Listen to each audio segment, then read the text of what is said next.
क्या दोस्तों आपको पता है हाल ही में एक देश के प्रधानमंत्री ने अपने पद से इस्तीफा दे दिया है। तो यह देश कौन सा है? हाल ही में विश्व उर्दू सम्मेलन किस शहर में आयोजित हुआ?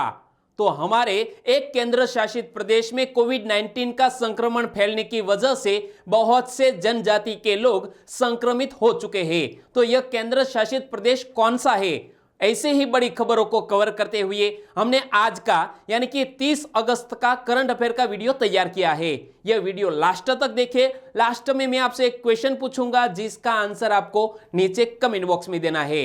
और दोस्तों आज के वीडियो के क्वेश्चन की पीडीएफ फाइल नीचे डिस्क्रिप्शन में लिंक मिल जाएगी, वहां से आप डाउनलोड कर सकते हैं, पढ़ सकते हैं। तो चलिए स्टार्ट करते हैं 30 अगस्त का करंट अफेयर का वीडियो। पहला क्वेश्चन है आपकी स्क्रीन पर। हाल ही में किस देश के प्रधानमंत्री ने अपने पद से त्याग पत्र दे दिया? अपने पद से त्याग पत्र दे दिया है स्वास्थ्य के कारण, और इस देश का नाम है जापान। तो जापान देश के प्रधानमंत्री कौन है, वो भी एक क्वेश्चन बनता है। जापान देश के प्रधानमंत्री है शिंजो आबे। उन्होंने हाल ही में अपने पद से त्याग पत्र दे दिया है। तो जापान के प्रधानमंत्री शिंजो आबे ने स्वास्थ्य कारणों से अपने पद से त्याग पत्र दे दिया। और जापान के सबसे अधिक समय तक पद पर रहने वाले प्रधानमंत्री कौन बन गए थे? तो याद रखो, यही व्यक्ति यानी कि शिंजो आबे जापान के प्रधानमंत्री पद पर बने रहने वाले सबसे लंबे अधिक समय तक के लिए बने रहे थे शिंजो आबे। तकरीबन 2803 दिनों तक उन्होंने प्रधानमंत्री के रूप में जापान देश की सेवा की। और उन्होंने अपने बयान में कहा है कि मैं ऐसे स्वास्थ्य के कारण देश की अच्छी तरह सेवा नहीं कर सकता, और इसीलिए उन्होंने पद से इस्तीफा दे दिया। और इससे पूर्व यह रिकॉर्ड उनके चाचा और देश के पूर्व प्रधानमंत्री इसाकू सैतो के नाम था। किस व्यक्ति के नाम था?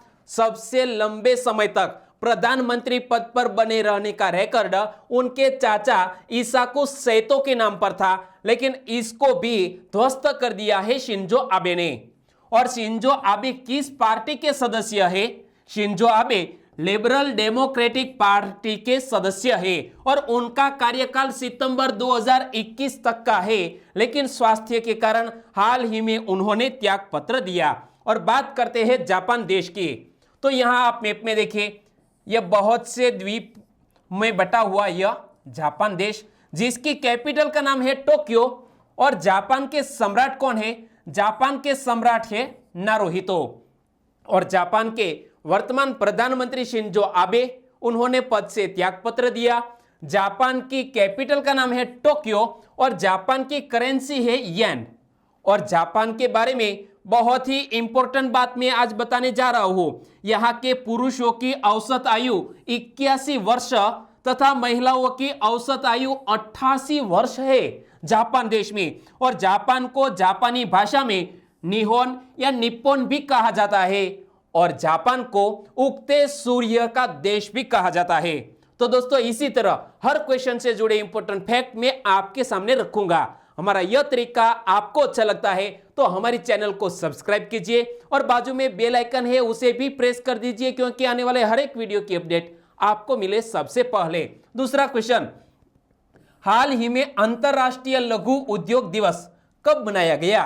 लघु उद्योग दिवस हर साल मनाया जाता है 30 अगस्त को, यानी कि आज ही के दिन यह अंतरराष्ट्रीय लघु उद्योग दिवस मनाया जा रहा है।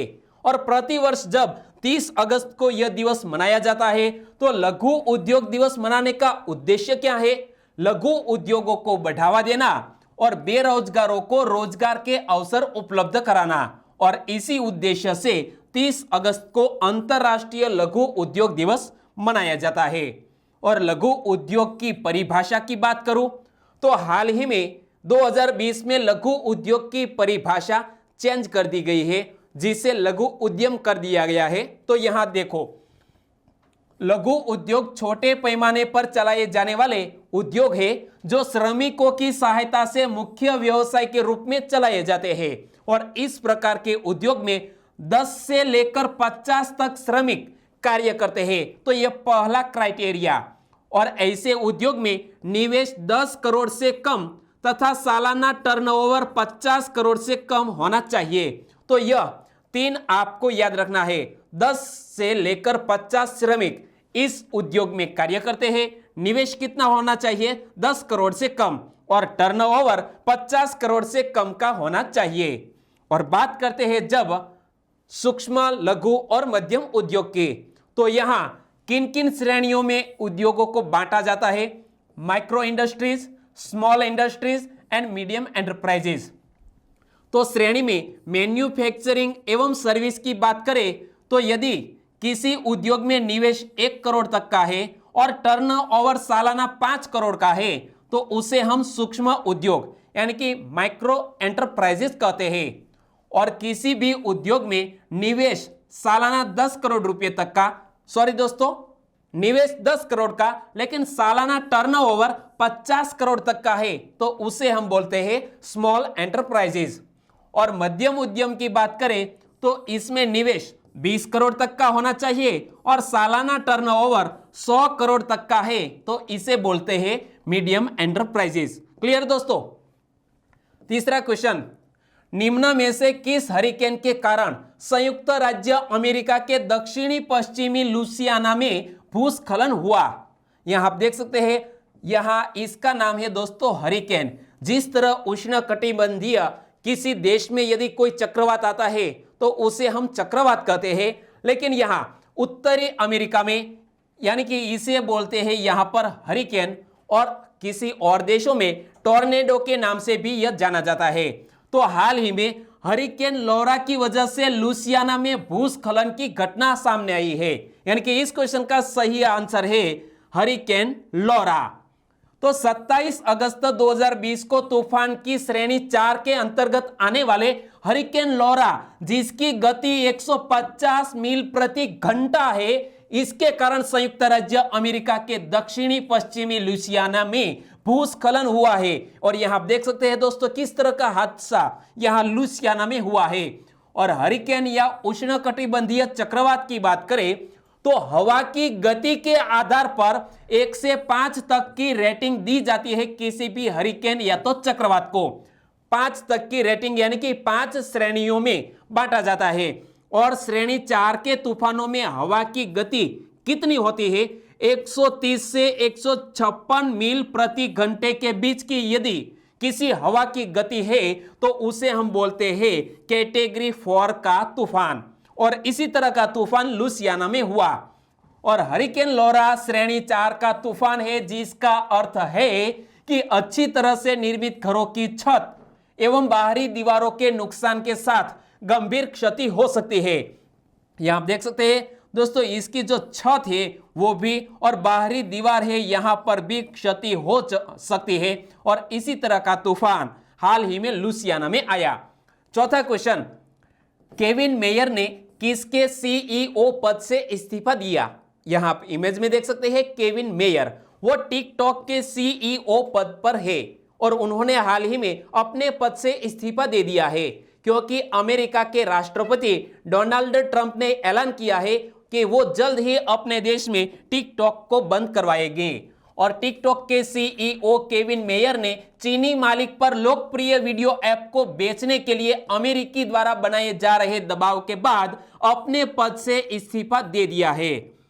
और टिकटॉक को बाइट डांस कंपनी द्वारा विकसित किया गया है। तो यहां एक और क्वेश्चन बन गया कि टिकटॉक को किसने विकसित किया है? बाइट डांस नामक कंपनी ने इसे विकसित किया है। और टिकटॉक की स्थापना कब हुई? 2012 में। और टिकटॉक के संस्थापक कौन है? जांग यिमिंग। और यहां आप देख सकते हैं जांग यिमिंग, उन्होंने टिकटॉक के संस्थापक है। ओके दोस्तों, पांचवा क्वेश्चन, पुलिस अनुसंधान और विकास ब्यूरो की स्थापना के कितने साल पूर्ण हुए?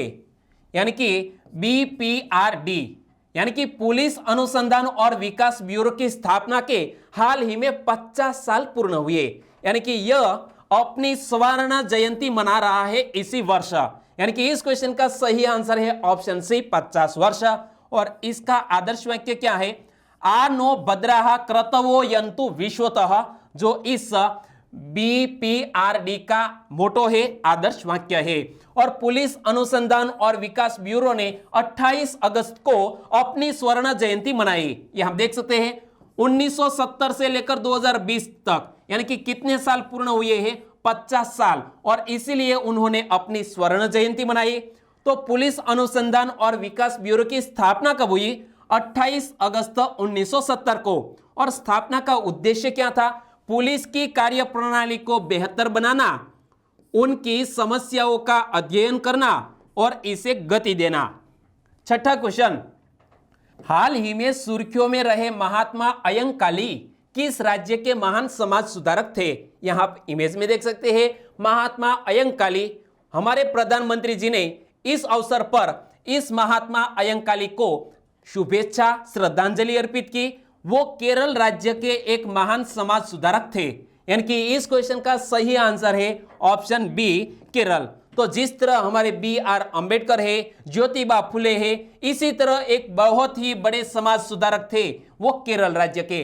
नाम क्या है दोस्तों? नाम मत भूलिएगा, महात्मा अयंकाली। और उनके लिए भारत में योगदान की बात करें तो भारत को आधुनिक बनाने, दलितों और पिछड़ों में आत्मसम्मान की भावना पैदा करने और महिलाओं को बराबरी का दर्जा दिलाने में महात्मा अयंकाली की भूमिका ठीक वैसी ही है जैसी ज्योतिबा फुले, डॉक्टर भीमराव अंबेडकर और रामास्वामी पेरियार की थी। इसी तरह के एक महात्मा अयंकाली जो एक बहुत ही बड़े समाज सुधारक थे केरल के। तो महात्मा अयंकाली का जन्म कब हुआ? 28 अगस्त 1863 को। जन्म स्थान है केरल के तिरुवनंतपुरम के वेंगनूर गांव में। और जाति की बात करें तो वो पुलाया यानी कि पुलायार जाति की थे, जो वहां अछूत जातियों में भी सबसे निम्न मानी जाती है। और वहां के यह बहुत ही बड़े समाज सुधारक थे। और यहां आप देख सकते हैं दोस्तों 28 अगस्त, यह मलयालम भाषा में लिखा हुआ 28 अगस्त, तो इस महानुभाव की जन्म जयंती पढ़ लिया आपने दोस्तों? मुझे भी मलयालम नहीं आती है। सातवां क्वेश्चन, हाल ही में किस राज्य की विधानसभा ने प्रदेश को संविधान की 6ठी अनुसूची के अधीन लाने से संबंधित प्रस्ताव पारित किया? दोस्तों हमारे कॉन्स्टिट्यूशन से जुड़ा हुआ बहुत ही बड़ा क्वेश्चन आपकी स्क्रीन पर है, ध्यान से पढ़ो। हाल ही में किस राज्य की विधानसभा ने प्रदेश को संविधान की 6ठी अनुसूची के अधीन लाने से संबंधित प्रस्ताव पारित किया है? तो किस राज्य की विधानसभा ने ऐसा प्रस्ताव पारित किया कि वो अपने राज्य को 6ठी अनुसूची में लाए? और यह राज्य का नाम है अरुणाचल प्रदेश। यानी कि इस क्वेश्चन का सही आंसर है अरुणाचल प्रदेश। तो अरुणाचल प्रदेश विधानसभा ने राज्य के जनजातीय समुदाय की पहचान बचाए रखने के लिए संविधान की 6ठी अनुसूची में जरूरी संशोधन करने से संबंधित एक प्रस्ताव पारित किया है। किस राज्य ने? अरुणाचल प्रदेश ने।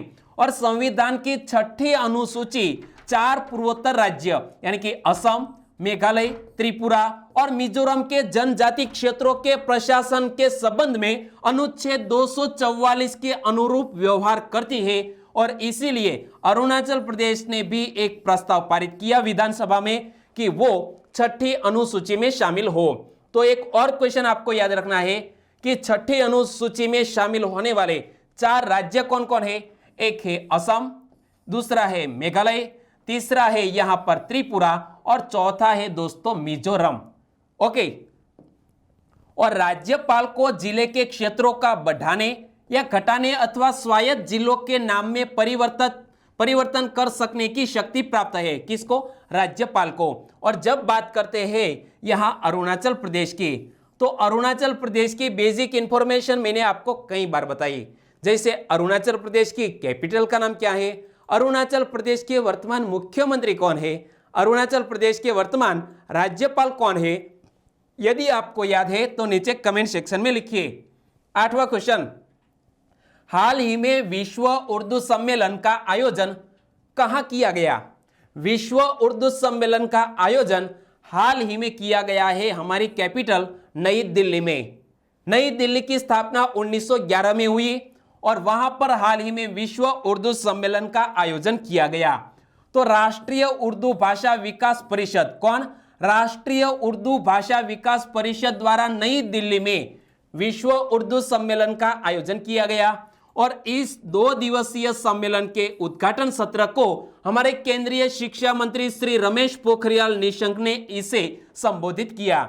लेकिन आपको याद रखना है कि यह विश्व उर्दू सम्मेलन किसके द्वारा आयोजित किया जाता है? राष्ट्रीय उर्दू भाषा विकास परिषद के द्वारा। और राष्ट्रीय उर्दू भाषा विकास परिषद के वर्तमान निदेशक कौन है? यहां आप इमेज में देख सकते हैं, नाम है डॉक्टर अकील अहमद। वो राष्ट्रीय उर्दू भाषा विकास परिषद के निदेशक है। और भारत में उर्दू संवैधानिक रूप से मान्यता प्राप्त 22 भाषाओं में से एक है, यानी कि हमारी यह संवैधानिक भाषा है। और संविधान की 8वीं अनुसूची में, कौन सी 8वीं अनुसूची में संविधान द्वारा मान्यता प्राप्त 22 प्रादेशिक भाषाओं का उल्लेख है। लेकिन जब हमारा संविधान लागू हुआ तब हमारे इस 8वीं अनुसूची में कितनी भाषा थी? सिर्फ 14। तो इस सूची में मूल रूप से 14 भाषाओं को स्थान दिया गया था, परंतु 8 अन्य भाषाओं को बाद में इस सूची में जोड़ा गया। तो 8 अन्य भाषाएं कौन कौन सी? दोस्तों यदि आंसर पता है तो नीचे कमेंट सेक्शन में लिखिए, क्योंकि कॉन्स्टिट्यूशन के लिहाज से यह हमारी 8th शेड्यूल है, वो बहुत ही इंपॉर्टेंट है। 9वां क्वेश्चन, हाल ही में सरकार ने उड़ान के चौथे दौर के कितने नए मार्गों की मंजूरी दी? पहले तो उड़ान का पूरा नाम क्या होता है? उड़े देश का आम नागरिक। और इस उड़ान के चौथे दौर में तकरीबन 78 कितने 78 नए मार्गों की मंजूरी दी है, यानी कि इस क्वेश्चन का सही आंसर है 78। तो उड़े देश का आम नागरिक योजना का उद्देश्य क्या है? देश के दूर दराज के इलाकों एवं क्षेत्रीय कनेक्टिविटी को बढ़ावा देना। और उड़ान योजना के तहत अब तक कुल 766 मार्ग स्वीकृत किए गए हैं। और उड़ान योजना के इस चौथे दौर की शुरुआत दिसंबर 2019 में हुई थी और हाल ही में 78 नए मार्ग खोल दिए गए हैं। 10वां क्वेश्चन, हाल ही में सुर्खियों में रहे काजी नजरुल इस्लाम किस देश के राष्ट्र कवि है? तो हाल ही में हमारे पड़ोसी मुल्क बांग्लादेश ने उनके राष्ट्र कवि काजी नजरुल इस्लाम को पुण्यतिथि के अवसर पर याद किया, यानी कि इस क्वेश्चन का सही आंसर है बांग्लादेश। बांग्लादेश में राष्ट्र कवि काजी नजरुल इस्लाम की 44वीं पुण्यतिथि मनाई गई। और पश्चिम बंगाल और बांग्लादेश दोनों ही जगह उनकी कविता और गान को समान आदर प्राप्त है और वो बांग्लादेश के राष्ट्र कवि है। तो एक और क्वेश्चन बनता है कि हमारे भारत देश के राष्ट्र कवि कौन है? 2 है। हिंदी में 2 राष्ट्र कवि माने गए हैं, एक है मैथिली शरण गुप्त और दूसरे है रामधारी सिंह दिनकर। यहाँ रामधारी सिंह दिनकर और यहाँ पर मैथिली शरण गुप्त हिंदी में हमारे 2 राष्ट्र कवि है। यदि आपके कहीं पढ़ने में कोई और आया है तो नीचे कमेंट सेक्शन में लिख सकते हैं। और हाल ही में हमारे पड़ोसी देश नेपाल के राष्ट्र कवि का भी निधन हो गया। तो नेपाल के राष्ट्र कवि माधव प्रसाद घिमिरे का 18 अगस्त को निधन हो गया और उनकी उम्र 101 वर्ष थी। तो एक और क्वेश्चन करंट अफेयर में है राष्ट्र कवि को लेकर, नेपाल के राष्ट्र कवि निधन हो गया, नाम है माधव प्रसाद घिमिरे। 11वां क्वेश्चन, केंद्र शासित प्रदेश अंडमान एवं निकोबार द्वीप समूह में किस जनजाति के 9 लोग कोविड-19 से संक्रमित पाए गए? आपको तो पता है कि हमारे कोई भी राज्य में 1000 से कम कोविड-19 से संक्रमित एक दिन में नहीं पाए जाते हैं, यानी कि अधिक। लेकिन यह जनजाति के लोग हैं। कौन से? जनजाति के लोग हैं। और यहाँ इस जो केंद्र शासित प्रदेश है वहां पर इस तरह का संक्रमण पाया जाना इस जनजाति के लिए खतरा है, क्योंकि इनकी जो संख्या है, आबादी है, वो बहुत ही कम है। तो इस अंडमान निकोबार द्वीप समूह में यह ग्रेट अंडमानी जनजाति के 9 लोग एक साथ संक्रमित पाए गए। तो ग्रेट अंडमानी जनजाति कोविड-19 से प्रभावित होने वाली दुर्लभ जनजातियों में से पहली है, यानी कि दुर्लभ जनजाति है। दुर्लभ क्यों कहा गया? क्योंकि विशेष रूप से कमजोर जनजातीय समूह के अंतर्गत आने वाली ग्रेट अंडमानी जनजाति की संख्या सिर्फ 59 है और इसीलिए यह दुर्लभ जनजाति और यहाँ एक साथ 9 लोग कोविड-19 से संक्रमित पाए गए, वो हमारे भारत देश के लिए, इस आबादी के लिए खतरा है। और हाल ही में स्ट्रेट आइलैंड, कहां पर? स्ट्रेट आइलैंड कहां पर स्थित है? तो यहां पर है पोर्ट ब्लेयर और यहां से आगे बढ़ते हुए यहां पर है स्ट्रेट आइलैंड। तो स्ट्रेट आइलैंड कोविड-19 से संबंधित ग्रेट अंडमानी जनजाति के 4 नए मामले दर्ज किए गए हैं, कुल मिलाकर 9 और हाल ही में नए 4। तो स्ट्रेट आइलैंड अंडमान द्वीप समूह का एक महत्वपूर्ण द्वीप है। और अंडमान एवं निकोबार की 6 जनजातियों के नाम कौन कौन से हैं? तो याद रखो, अंडमान एवं निकोबार द्वीप समूह पर सेंटिनली, जारवा, ग्रेट अंडमानी, ओंगे, शोम्पेन एवं निकोबारी, ये जो 6 जनजातियां हैं वो इस हमारे केंद्र शासित प्रदेश में बसती है। 12वां क्वेश्चन, निम्न में से कौन सा देश 2021 में ब्रिक्स खेलों की मेजबानी की योजना बना रहा है? दोस्तों बहुत ही अच्छी खबर आ रही है कि ब्रिक्स देश जो 2021 में इस 5 देश का एक इवेंट आयोजित होगा खेल से संबंधित, और इसकी यजमानी की योजना बना रहा है हमारा ही देश भारत। यानी कि इस क्वेश्चन का सही आंसर है भारत। भारत ब्रिक्स गेम 2021 की मेजबानी करने की योजना बना रहा है, जिसे अगले साल होने वाले खेलो इंडिया गेम्स के साथ आयोजित किया जाएगा। यानी कि जो भी खिलाड़ी खेलो इंडिया गेम्स में हिस्सा लेंगे उनको यह ब्रिक्स गेम 2021 देखने का मौका मिलेगा। और खेल मंत्री किरेन रिजिजू ने यह घोषणा की कि ब्रिक्स देशों यानी कि ब्राजील, रूस, भारत, चीन और दक्षिण अफ्रीका के खेल मंत्रियों की बैठक में भाग लेने के बाद की है। यह घोषणा किसने की है? हमारे खेल मंत्री किरेन रिजिजू ने।